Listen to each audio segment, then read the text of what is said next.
nilagay niyo po ako para maglingkod. Tulungan ko po kayo. The views and opinions expressed by the program's host, guest, listeners, and viewers are solely the views and opinions of the original source who expresses them. They do not necessarily represent the view and opinions of this program. Viewers' discretion is advised. Bet ka ba nila? Magandang araw sa inyong lahat. Narito po tayo sa Barangay 188, ang pinakadulong barangay sa lungsod ng Caloocan. Huwag natin patagalin. Narito po ang inyong kaibigan, ang nag-iisang ina ng 188, Kapitana Lisel Chan. Magandang gabi po sa atin lahat.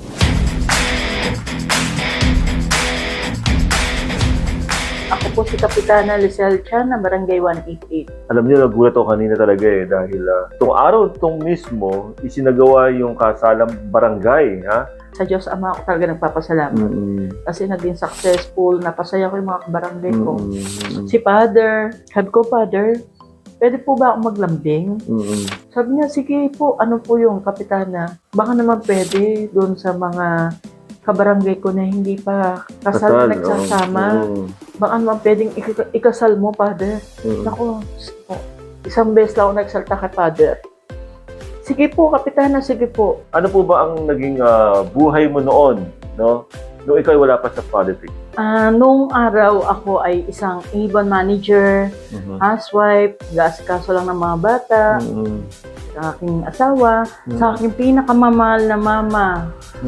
Palagi ko siya naasikaso kasi saan ko si mama. Sino ang nagbigay sa'yo ng inspirasyon para pasukin mo ang mundo ng politika? Ang nagtulak sa akin na para pumasok sa politics, sa politika, yung akin yung mga kabarangay, kaibigan, family, talagang andito na po tayo, talagang ang puso ko po para sa kanila. Noong pagpasok mo, ano na kagad ang nagkagawad ka na? Naging barangay lupon ako.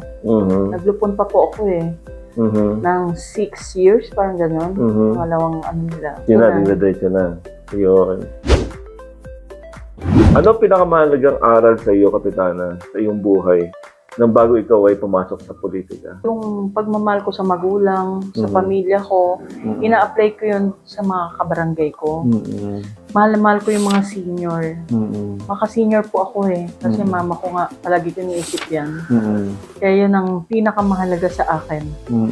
Yung mga senior, yung mahalin ko sila ng, eto ako hindi yung ako yung sabihin na politikong tao, na hindi ako yung pagtalikod.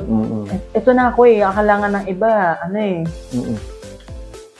mataray, pero ang puso ko nasa malapit ka sa mga matatanda. Yes po.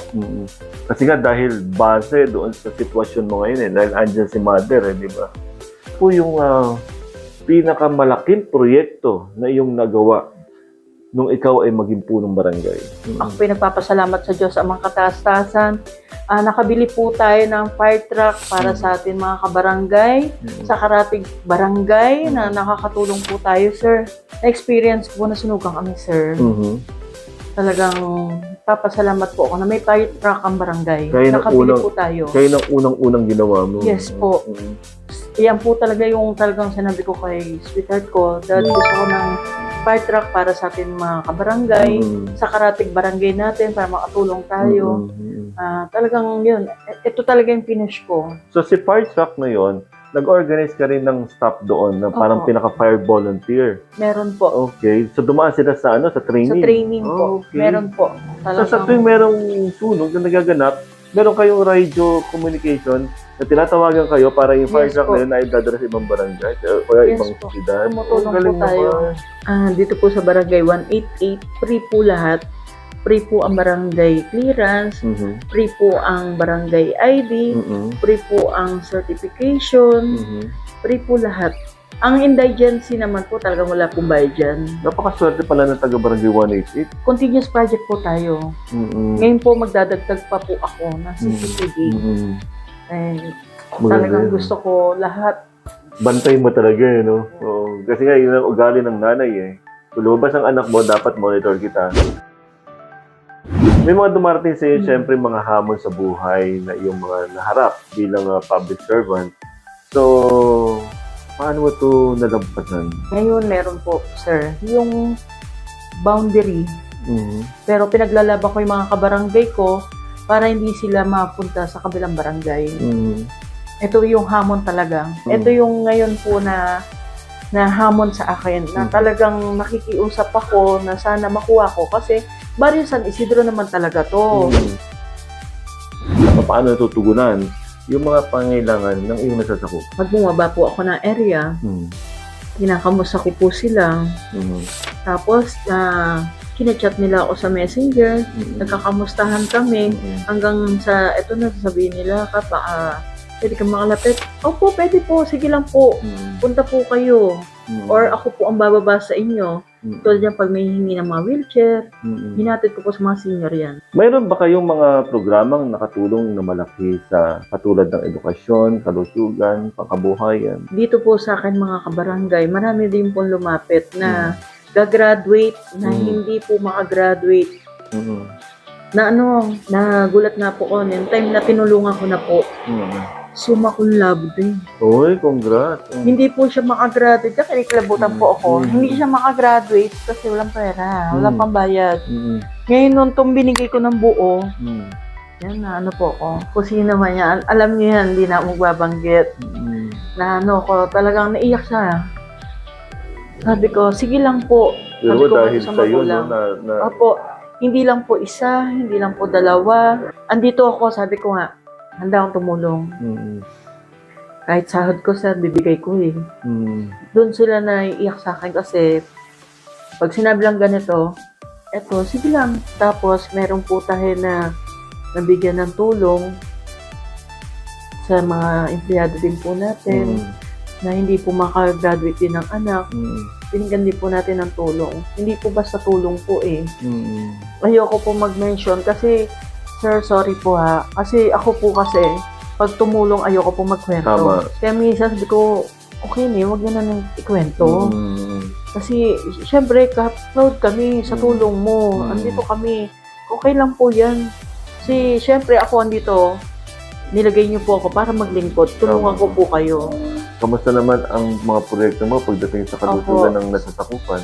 Tuloy-tuloy po ang pibigay po natin ng cash assistance. Yan, pagka sinabi nila na wala silang panggamot, sige lang. Sige lang ako nang sige kasi Yan yung tipong may dalang reseta sa'yo, kapitana, kailangang pambili ng wala gamot. po tayong hinindian dyan.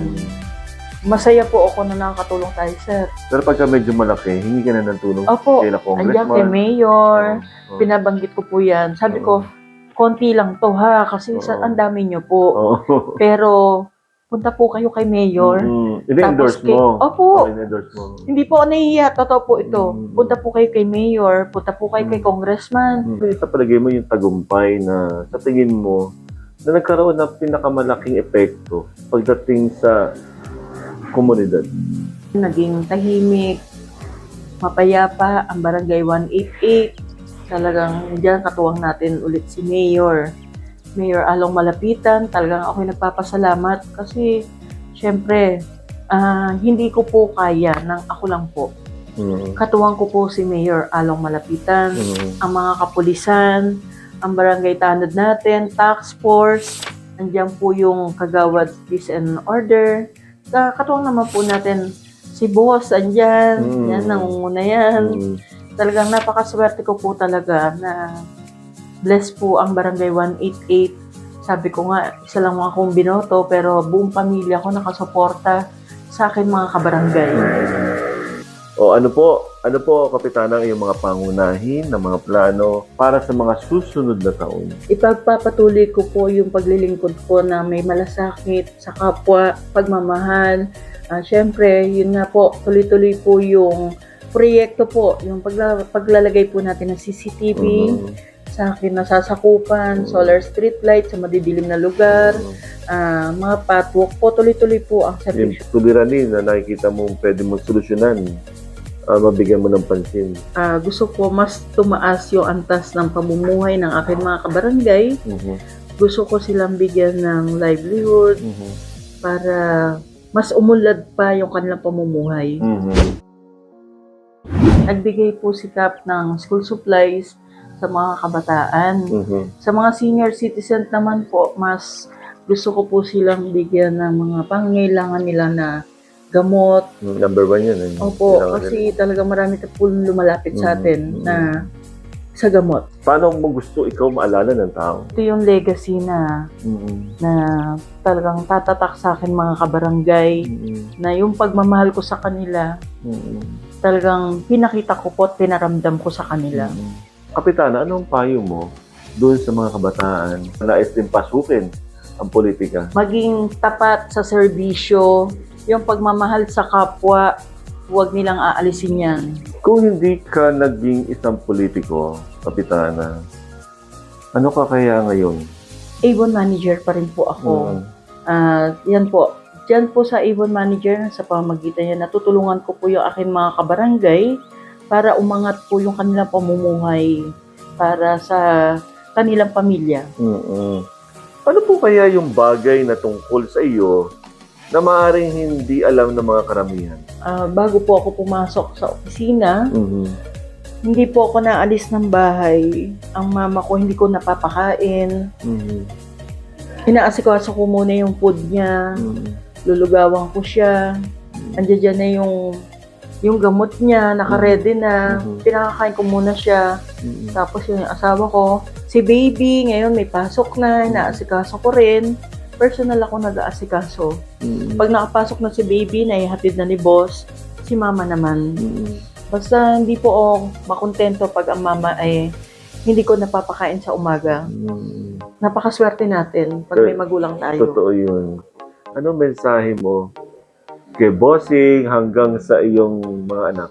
Hanggang sa iyong mga apo? Sa aking asawa, thank you sa palaging andiyan ka, nakasuporta sa akin. Sa aking mga anak, mahal na mahal ko itong mga anak ko eh. Talagang nakasuporta sila sa akin na thank you din talaga na bless ako, may mga anak akong mababait, manugang na mabait. Talagang kaloob sa akin ng ama. Mahal na mahal ko po ang mga anak ko. Tulad ng pagmamahal ko kay mama. Kay mama ako kumukuha ng lakas. Parang masaya ako pagka ito na yung nagawa ko na, napakain ko na siya. Tapos kikisa ko sa kanya pagtapos siya kumain, mama, papasok na po ako kasi ito na. Mga kabarangay ko naman yung... Kapitana, mensahe mo sa mga mamamayan mo? Sa akin mga kabarangay, andito lang ako na nagmamahal sa inyo. Kayo po naglagay sa akin bilang punong barangay, ina ng barangay. Paglilingkuran ko po kayo ng buong puso na may pagmamahal. Ibabalik ko po sa inyo yan. Yung pagmamahal na pinigay niyo po sa akin suporta. Nandito lang po ako. Ibabalik ko po yan sa inyo. Ako po'y lubos, nagpapasalamat kay Congressman Oka Malapitan. Sa kanya po ako nagmula. Thank you po sa pagmamahal niyo po dito sa aking barangay. At syempre kay Mayor Along Malapitan. Thank you po. Thank you po. Ang Malapitan sa akin, the best. Thank you po sa tulong at suporta niyo po. Sa pagmamahal niyo po, hindi lang po sa akin, kundi sa buong Barangay 188. Congressman Oka, thank you po. Mayor Along Malapitan, thank you po talaga. At syempre, andyan din po ang ating Congressman Dean Asisio, na palagi pong tumutulong at sumusuporta po. Thank you po. At kasama din po ang ating mga mahal na konsehal. Thank you po sa inyong lahat. Bilang isang nanay, mahirap para sa kanya yung ang anak niya mapunta sa ibang bahay o mapunta sa isang malayong lugar. Ang pinaglalaban lang dito ni Kapitana, huwag sana kayo mawala sa kanya. Dahil nanay nga siya, ayaw niyang may mawawalay, ayaw niyang may mapupunta kung saan. Ang importante sa kanya, dapat sama-sama. Tandaan po natin, ang isang Lisel Chan ay nilagay niyo dyan bilang inyong public servant. Pero hindi lang siya bilang isang public servant. Inilagay niyo ang isang Lisel Chan sa inyong barangay bilang inyong kinatawan, bilang inyong boses, at higit sa lahat, bilang inyong ina. Kaya bakit niyo pa siya pababayaan? Dapat suportahan niyo nga siya. Dapat pahalagahan niyo siya. Dapat ipaglaban niyo ang self-defense. Ako po si Vera Par, mula sa PEP Kabarangay.